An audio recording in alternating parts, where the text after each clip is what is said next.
یہی تو ہے جو تم کو جنگل اور دریا میں چلنے پھرنے اور سیر کرنے کی توفیق دیتا ہے، یہاں تک کہ جب تم کشتیوں میں سوار ہوتے ہو اور کشتیاں خوشگوار ہوا کی مدد سے سواروں کو لے کر چلنے لگتی ہیں اور وہ اس پر خوش ہوتی ہیں، تو ناگہاں زناٹی کی ہوا چل پڑتی ہے اور لہریں ہر طرف سے ان پر جوش مارتی ہوئی آنے لگتی ہیں، اور وہ خیال کرتے ہیں کہ اب تو لہروں میں گھر گئے،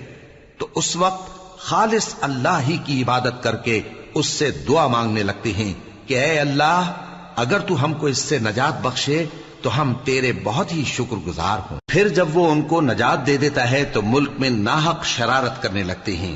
لوگو، تمہاری شرارت کا وبال تمہاری ہی جانوں پر ہوگا، تم دنیا کی زندگی کے فائدے اٹھا لو، پھر تم کو ہمارے ہی پاس لوٹ کر آنا ہے، اس وقت ہم تم کو بتائیں گے جو کچھ تم کیا کرتے تھے۔ دنیا کی زندگی کی مثال میں کسی ہے کہ ہم نے اس کو آسمان سے برسایا